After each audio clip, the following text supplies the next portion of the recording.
বাংলাদেশের সদ্য সাবেক প্রধানমন্ত্রী গত ৫ আগস্ট পদত্যাগের পর দেশ ছাড়েন। এরপর থেকেই আন্তর্জাতিক অঙ্গনে এই নিয়ে বেশ কথা চালাচালি চলছে। এই ইস্যুতে নিজেদের অবস্থান পরিষ্কার করেছে যুক্তরাষ্ট্র। দেশটির পক্ষ থেকে বলা হয়েছে, বাংলাদেশে শান্তি, শৃঙ্খলা ও নিরাপত্তা প্রতিষ্ঠা নিয়ে ভারতের সঙ্গে যুগপথভাবে কাজ করছে তারা। এই বিষয়ে ভারতসহ দক্ষিণ এশিয়ার অন্যান্য দেশের সঙ্গেও আলাপ আলোচনা করছে দেশটি।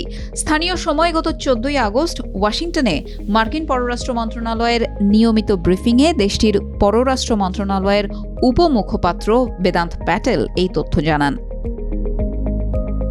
প্রেস ব্রিফিংয়ে উপস্থিত এক সাংবাদিক শেখ হাসিনা সরকারের পতনের পর নিরাপত্তা, মানবাধিকার ও গণতন্ত্রের পুনরুদ্ধার নিয়ে প্রশ্ন করেন প্যাটেলকে। উত্তরে মার্কিন পররাষ্ট্র মন্ত্রণালয়ের এই মুখপাত্র বলেন, এই ইস্যুতে আমি এখন বিস্তারিত কিংবা ব্যক্তিগত কূটনৈতিক আলোচনায় যাব না। আমরা চাই বাংলাদেশে যাবতীয় সহিংসতার অবসান এবং জবাবদিহিতা ও আইনের শাসন নিশ্চিত হোক। আমরা আমাদের ভারতীয় অংশীদারদের সঙ্গে নিয়মিত যোগাযোগ রাখছি। বাংলাদেশ ইস্যুতে আমাদের কথা হচ্ছে। এছাড়া ওই অঞ্চলের অন্যান্য দেশের সঙ্গেও আমরা কথা বলছি।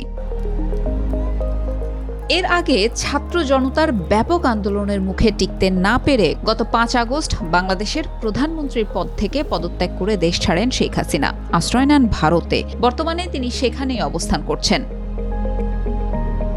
শেখ হাসিনার দেশত্যাগের পর নোবেল জয়ী অর্থনীতিবিদ ডক্টর মোহাম্মদ ইউনুসের নেতৃত্বে একটি অন্তর্বর্তীকালীন সরকার গঠিত হয়েছে। ওয়াশিংটনে ব্রিফিংয়ে ইউনুসের জনগণকে শান্ত থাকার আহ্বানকে স্বাগত জানিয়ে বেদান্ত প্যাটেল বলেন, বাংলাদেশের বর্তমান সরকার নিরাপত্তা ও আইনের শাসন প্রতিষ্ঠায় মনোযোগ দিয়েছে এবং আমরা একে স্বাগত জানাচ্ছি।